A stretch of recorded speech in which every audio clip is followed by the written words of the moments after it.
So, welcome everybody. Thank you all so much for being here today. And I'm excited because I get the honor to introduce someone who I could listen to for hours. Seriously, Paul, just the way he conveys his information and the passion behind it is just so incredible. So, you guys are really in for a treat today. The title of today's event is Reclaiming Ancient Wisdom. So, I'm just going to do a little bio from Paul here and we'll get right into it.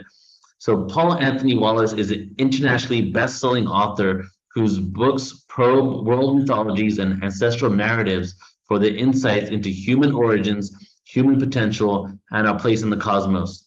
A popular speaker and researcher, his documentaries and collaborations are watched by millions. As a senior churchman, Paul served as a church doctor and a theological educator and an archdeacon in the Anglican Church in Australia, with numerous titles published on Christian mysticism and spirituality.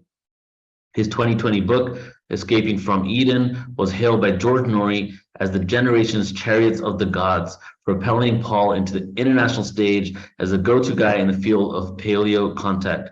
Paul's latest book is The Scars of Eden, that is endorsed by Eric von Daniken. And if you've seen Paul on Portal to Ascension at all over the last few years, I really enjoy our conversations, brother. We really go deep, and the last one, I actually just rewatched the one we did in Greece when, you had that talk there, and afterwards you went deep into different topics. Just appreciate all you're doing, brother, and really not only sharing this information, but conveying your passion. And I feel also inspiring others to really dive deep into the passion of uncovering the ancient past, So, brother, thank you so much again for being on Portal to Ascension.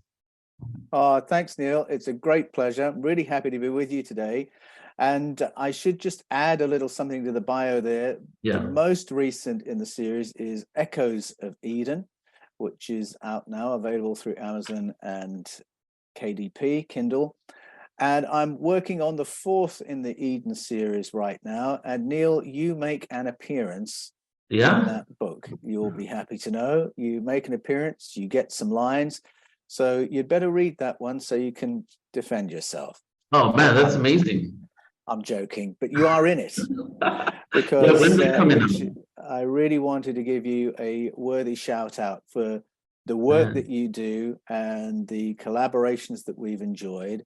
So I just thought I'd let you know live on air that you are next in the series. Bro, I'm so honored. Thank you. Thank you so much. And when can we expect that to come out? It's going to come out at the traditional time for all Eden books. Which will be the 1st of May, 2023. All right. The Audible for Escaping from Eden should be appearing on Audible anytime now. And then we'll be recording the Audible for The Scars of Eden in the new year. But the new book will be titled to be announced May the 1st, 2023. Amazing. Okay, looking forward to it. All right, so how do you want to flow today? Do you want to just take it away and then maybe open questions? I'll take it away and then we'll come back and have a to and fro conversation. All right, sounds good. Go for it. All right. So the title for today is Reclaiming Ancient Wisdom. And in previous talks with Neil, we've looked at why it might need reclaiming, how it is that ancient wisdom has become lost. And if you're interested in that theme, then The Scars of Eden and Echoes of Eden are the place to go. But today I'm asking, what are the world's ancestral narratives? We call them myth. Does that mean they're not true? We call them story. Does that mean that they're made up?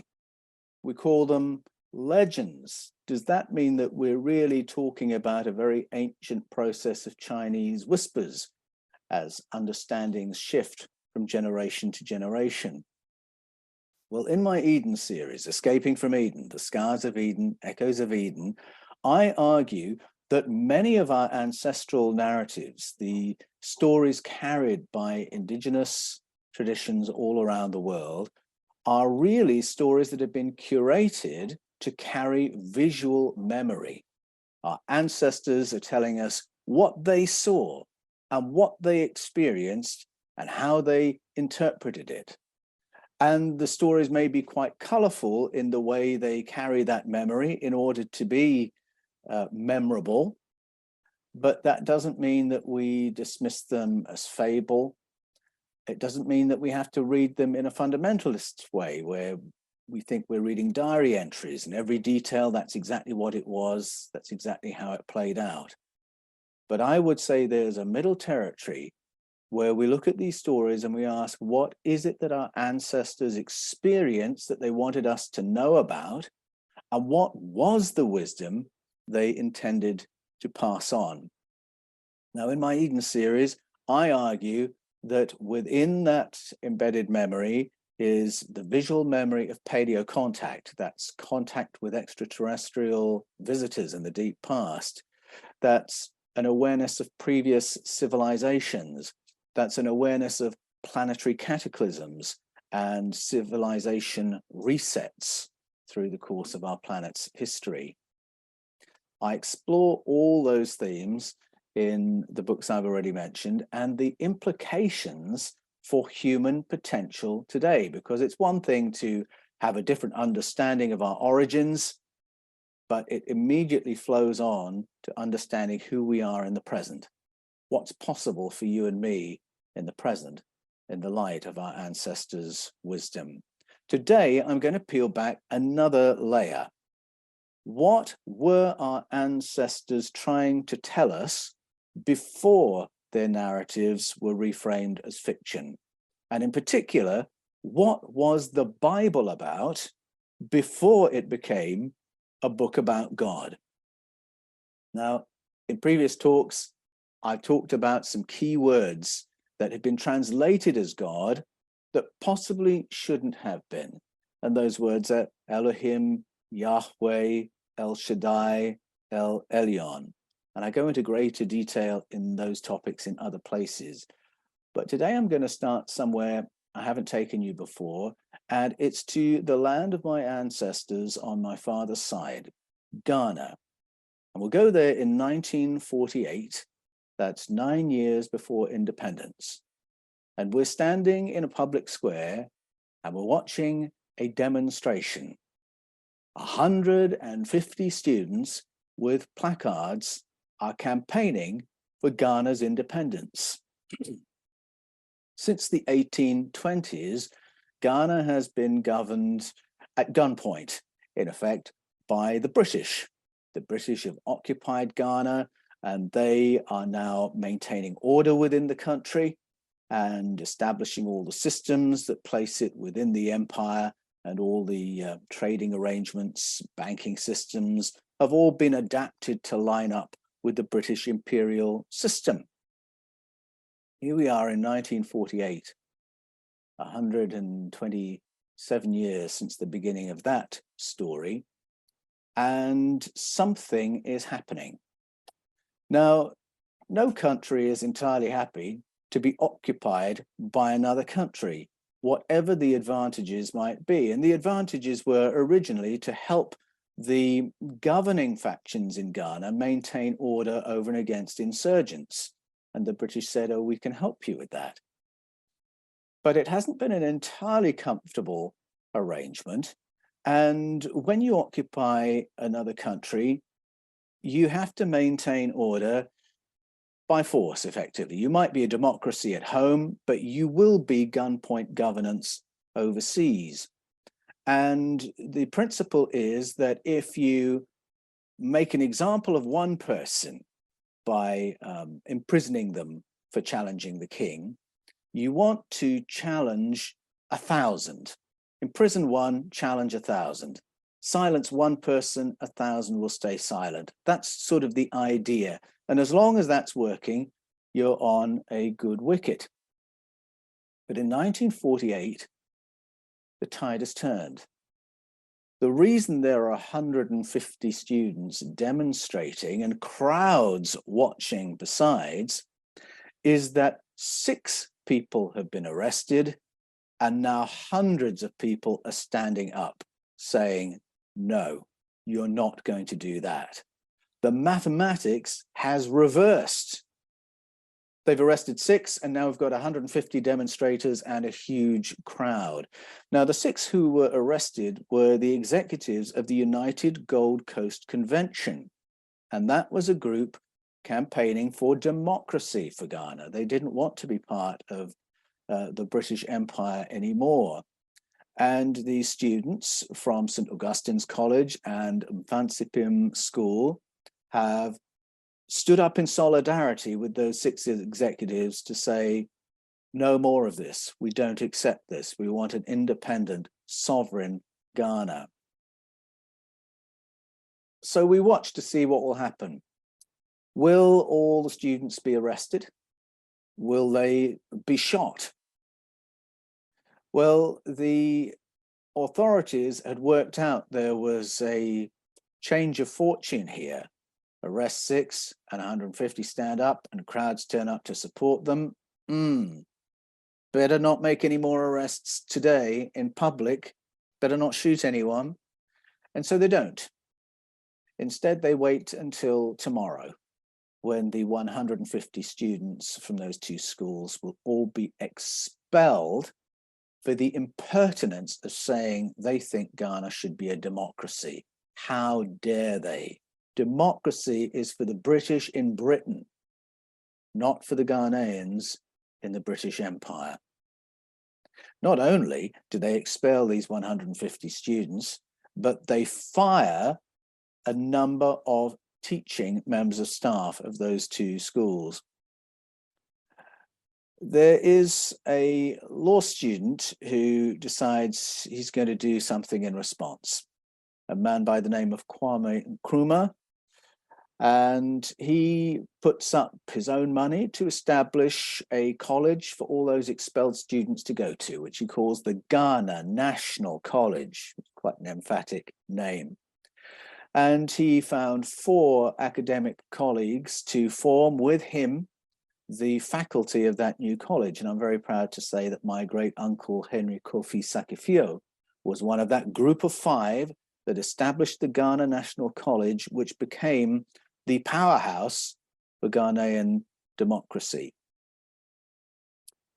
It would only be 9 years later that Ghana would go independent and that Kwame Nkrumah would become the first president of a sovereign, independent Ghana. Story of great pride for Ghanaians and for that whole side of my family. It could have played out very, very differently, because that was 1948. And what the people in the square on that day could not have known was that they were going to get off very lightly for challenging the empire in this way, because Kenya in the years ahead was going to have a totally different experience. And I'm going to read from a section of the upcoming Eden book, just to talk about the kind of pattern of colonization that Kenya experienced. And then you'll see how this relates to the Bible and how we read ancestral narratives and how we understand the Yahweh stories from the Hebrew scriptures. So I talk about how colonization often begins. The offer will be couched in terms like these. We will domicile a major military force in your country. This will be of great benefit to your country's safety in the world and help you manage better any problems you may be having with rebels or insurgents. In return, you will give us your sovereignty. Of course, in due course, the occupied country finds that the occupying army is there to serve the interests of the colonizers above the needs of the colonized. Through imperial systems of monopolies, licenses for access to land, resources, and trade, wealth can be redistributed on the basis of loyalty to the new regime. At this point, a farmer no longer has the right to use their own river frontage or rainwater, is no longer allowed to sow their own crops or farm their own land. Through measures like these, along with taxation of property already owned, the traditional economic base of the population can be removed. Reducing the people's wealth, health, and security creates a population without a surplus of time and energy. The people become anxious, tired, and sick, far more manageable. Disloyalty to the colonizer, now called sedition, will be met with the seizure of a family's property, which can be reassigned to a family loyal to the colonizer. The dispossessed family can be separated, husband from wife, parents from children, to be interred in separate death camps, where rebels are hanged And only those willing to show loyalty to the colonizers are fed. Foods and medicines will be supplied as a reward for compliance and loyalty. It will be withheld from everybody else. Those who survive starvation can be put to forced labor. Any leaders of movements disloyal to the colonizers must be shown to be tortured and executed in large numbers, parents in front of their children, children in front of their parents. The executions and torture must be public and dramatic in order to send the message to the wider population that it is better to love the colonizer than to resist. Pleas for mercy to the emperor, king, or foreign power must fall on deaf ears and must be seen to fall on deaf ears. These are not hypotheticals or generalizations, if only. Now, I've expressed that in general terms, but that was exactly the experience of Kenya in the years ahead. Now, you might hear that pattern and think, hold on, which empire was that? Which king or queen did that? Which president did that? And that's a reasonable question, although I've already told you it was Kenya and you know what empire that was part of. It's a reasonable question because those are pretty standard methods of colonization. That's a pattern that's repeated in different countries around the world. I tell that now because it's actually a decent background to what we see in the Bible. You get to 1 Samuel 8 and there is a pivot in the affairs of the people of Israel. The people of Israel, the tribes of Israel, come together and they say they no longer want direct rule from Yahweh. Yahweh's rule has been mediated through a non-accountable spokesperson, the prophet, the oracle, Eli, and his 2 sons. And they've been managing things in a very unjust and exploitative way. But when the people complain, Yahweh couldn't care less about their exploitation. He sees it as an attack on the authority he has established. The people say, we don't want direct rule from Yahweh anymore. We want to be governed by one of our own. And at that point, Yahweh decides not to come and speak to the people himself. He doesn't want to stand up in front of that crowd. So he sends his spokesperson to warn them what it will mean if they go ahead and reject his leadership and appoint one of their own to be a human king. And I will just see if I can find that quote. So this is the speech that the prophet gives. This is what you can expect from a human king. He will separate your families, taking your sons from you and forcing them to fight in his armies. He will force your sons into labor on his own farms and set them to work in his armaments factories. He will take your daughters from you and turn them into his slaves. He will take the best of your crop-yielding farms, the best of your olive groves and vineyards, and give them as rewards to his deputies and those who loyally serve him. Is this sounding at all familiar? He will tax the fruit of your labors, your wine and grain, and will supply the revenue to his officers and servants. He will take your young men, your male and female servants, and your donkeys, and put them to work on his own properties. He will tax your livestock and reduce you to a life of servitude. On that day, you will cry out to Yahweh for mercy, and he will not hear you. Well, you don't need a PhD to realize it's the same thing. It's the same thing that Yahweh is describing.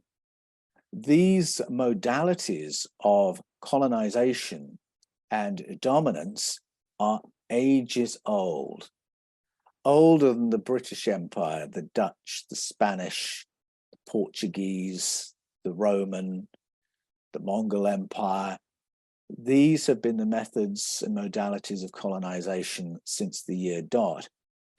And Yahweh knows these methods from the inside out. And indeed, as we go through the pages of the Hebrew canon, we find these patterns repeating in his own governance over his people.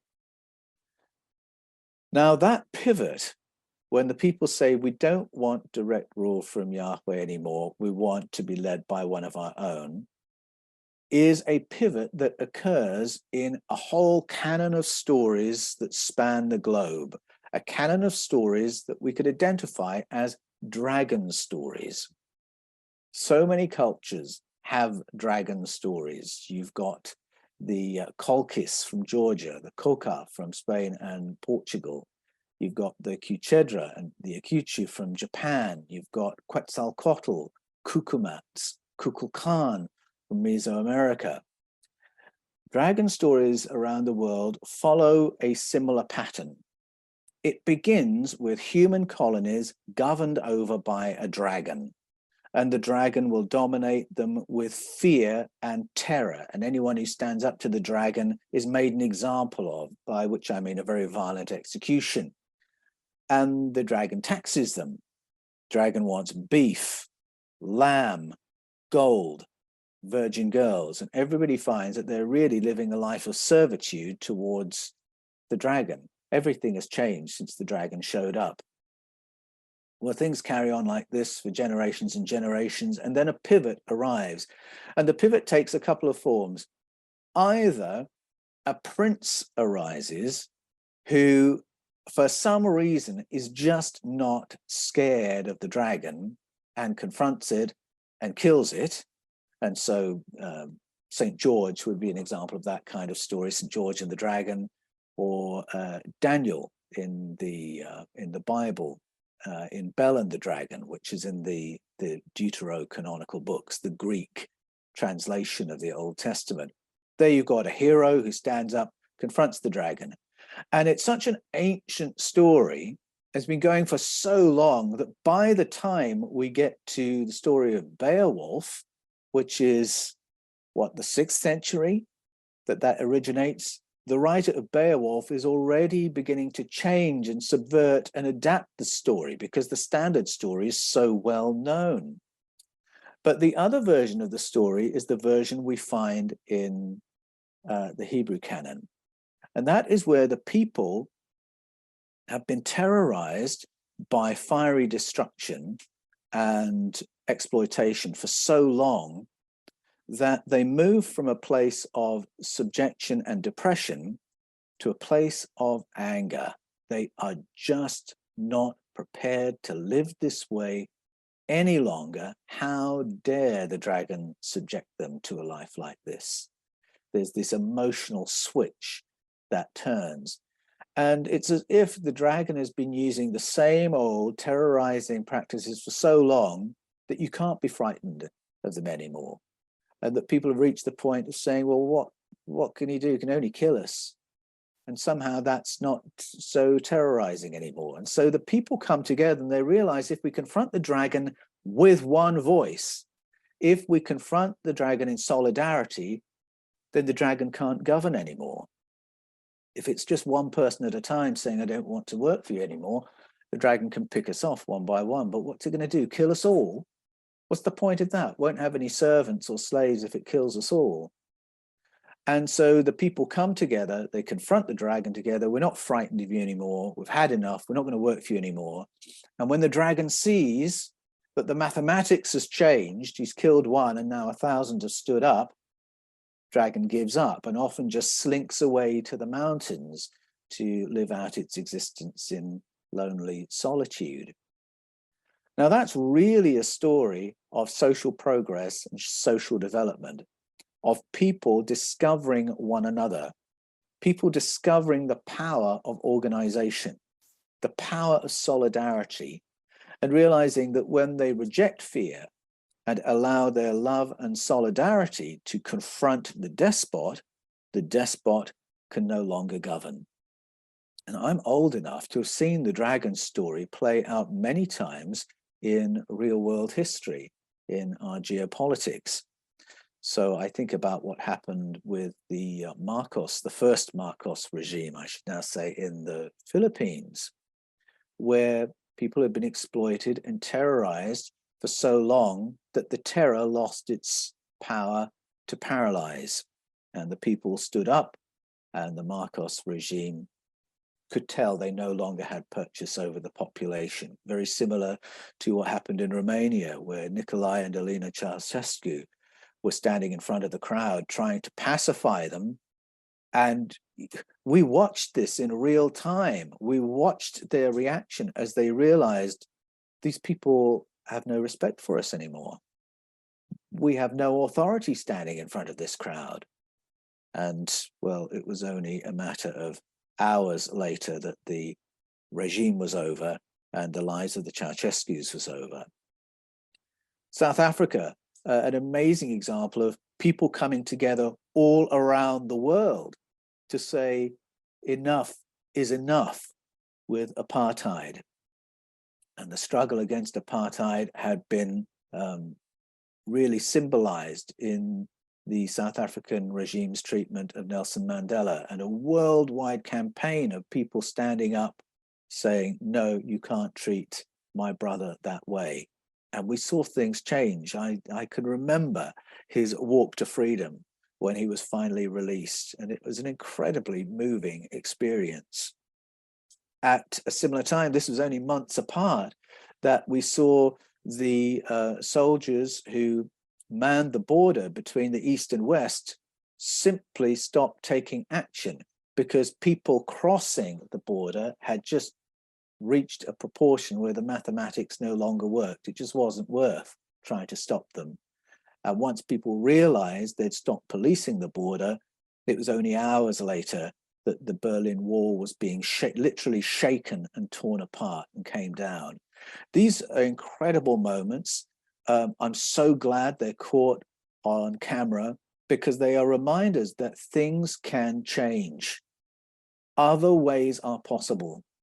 And things that seemed immovable, the behemoths and dragons of our time, are not immovable when we are willing to find each other, reject fear, and to learn how to speak with one voice, learn how to speak together and pull together for the common good. It still has the same power that it always did. And that's what our ancestors wanted to tell us when they shared these stories. They didn't tell these stories of colonization in the world of paleo contact just to tell us how awful it was, but to show us that other ways are possible. And this is how things changed. But all these lessons in social progress evaporate the moment you translate Yahweh as God and the moment you translate Elohim as God. Once you make that translation, you have to accept whatever the God character does in the pages of the Bible without question. And it frames the idea of what is good and what is bad in a really paralyzing way. What is good is following orders, whether they make sense or not. And well, we've already had a 20th century to show where that kind of thinking leads. When we read through the stories of Yahweh, we find that he uses all the methods and means that his prophet Eli enumerated in that speech. And when the kings who come after him start doing things he disapproves of, he takes punitive action. And it seems whether you're a citizen or you're a king, you're not allowed to think for yourself. And that's how things play out. I'll come back to that in a little while. But when we read these stories as God's stories, we are not allowed to evaluate what the Yahweh character is doing, and we lose our moral compass, and we lose our political compass as a consequence, because we just have to accept what comes from God and what comes from the higher ups. There are layers and layers of political education in the Hebrew scriptures and in many other narratives around the world which are clear as day when we read these as stories of colonization by ET visitors, when we read them as stories of paleo contact, read them as God stories. There's no moral of the story. You just do what you're told. So let me go to another political lesson that is hidden in the Bible by these mistranslations. Growing up in Great Britain, I was mystified really by how things worked, because I was told that Britain was a democracy. Technically, my educator said, we're a constitutional monarchy, but the powers of the monarchy are really just symbolic. They're really just ceremonial. In working practice, we're a democracy. Well, that certainly should have been the case. I mean, after all, it was 1215, long time ago, that the Magna Carta was signed, when the barons found that if they acted with solidarity, they could curtail the powers of their king, and they could bring in a rule of law and a bill of rights instead of absolute crown power. Huge change in 1215. Then in 1649, they decided to get rid of the king altogether. King Charles I was executed, and a bill was passed through Parliament to abolish the office of king. In 1660, they changed their mind, and a new king was appointed, albeit with curtailed powers. And then in 1688, there was something called the Glorious Revolution to curtail the powers of the crown even further, so that the country would now be governed by Parliament, with many of the crown's powers devolved to Parliament. And then there were huge social shifts. I mean, the 1800s, voting was extended from the nobility, who were all in the same boat, so to speak, to the common man. And it was the common man. Only males were allowed to vote, adult males. And those reforms came in the 1800s. We had to wait till the 1900s before the voting franchise was extended to adult females. But now we've got something that looks like a democracy. And then in the 1900s, we had the labor movement, which produced new generations of leaders whose whole purpose was to contend for public policy that would serve the common good instead of the good of the 1%. In effect, shifting from a pattern of $1 one vote to one person, one vote. These huge seismic shifts. And yet, how much was really changed? Again, I'll just read from a paragraph from the upcoming book. People often assume that after all these changes, crown powers really are no more than ceremonial and have no real purchase in 21st century politics. Except in my lifetime and in recent years, we've seen these powers used by the crown to amend legislation, to avoid legal scrutiny, to shut down successive police investigations into elite crime, and to depose a democratically elected prime minister on the other side of the world in Australia. These powers are far from ceremonial. They represent a hidden hand in the political operations of what looks on the surface like a democracy. And indeed, after all those changes, the British Prime Minister can't form a government until the King gives him permission. And all through the Prime Minister's tenure, he will have to report to the King every week on what he's doing. No one is allowed to be a member of Parliament until they've sworn an oath of allegiance to the crown, so on and so forth. And you might think, well, how is this possible after all those revolutionary changes? Jeremy Paxman, who anchored the BBC's Newsnight for 25 years, asks what's potentially an even more probing question. After all those huge social changes, a civil war, revolution, abolition of the monarchy, so on and so forth, that it's still the same five families running Britain as 500 years ago. How is that possible? Well, the answer is many layered, but I'm going to mention a couple of layers here: vested objects and covert government. I'll start with vested objects, which I think is a rather fun subject. a rabbit hole I'm enjoying exploring. And it's quite topical because last month, Ian Hamilton died at the ripe old age of 97. He was a QC, which is a senior judge, legal advisor to the Crown, and he was a senior criminal lawyer in Scotland for decades, very well respected. And all the press have talked about his death. A movie's already been made about his life. And you're sitting there thinking, Ian Hamilton, I've never heard of him. Why are they making a movie about some criminal lawyer in Scotland?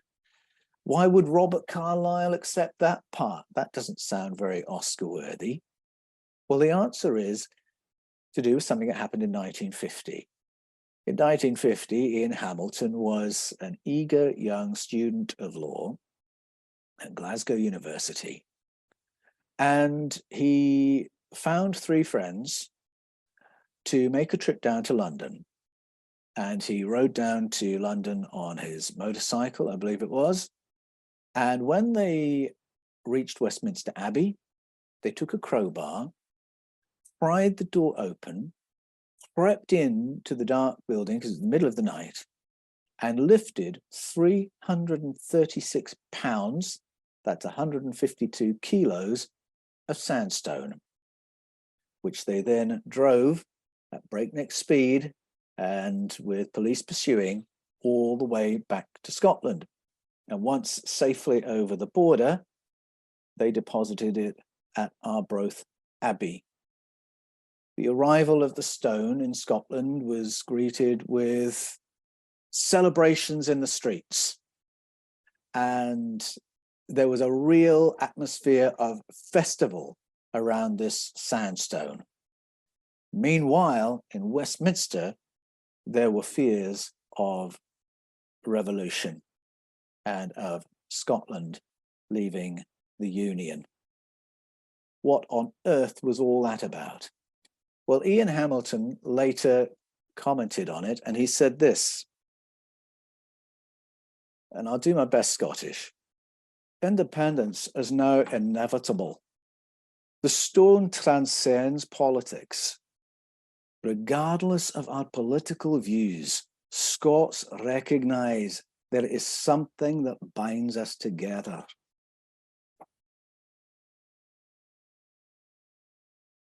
What was it all about? That 336-pound block of sandstone is what I call a vested object. It's called the Stone of Scone, or the Stone of Destiny. And prior to 1296, when it was taken from Scotland and brought down to Westminster, it was the stone used for the coronation of Scottish kings. And since arriving in England in 1296, it's been used for the coronation of all the English sovereigns from that time to this. And why did they put it in the sanctuary of Arbroath Abbey? Because that's where the Scottish barons came together and signed the Declaration of Scottish Independence back in the 1300s. The stone is a vested object. It represents the right to rule over Scottish lands. That's why the English wanted it, and why the English wanted it back, and why the Scots wanted it back. That's why this very honourable man who has just passed away as a QC and a senior criminal lawyer risked his freedom and his entire career to bring that stone back to Scotland. It represents Scottish sovereignty.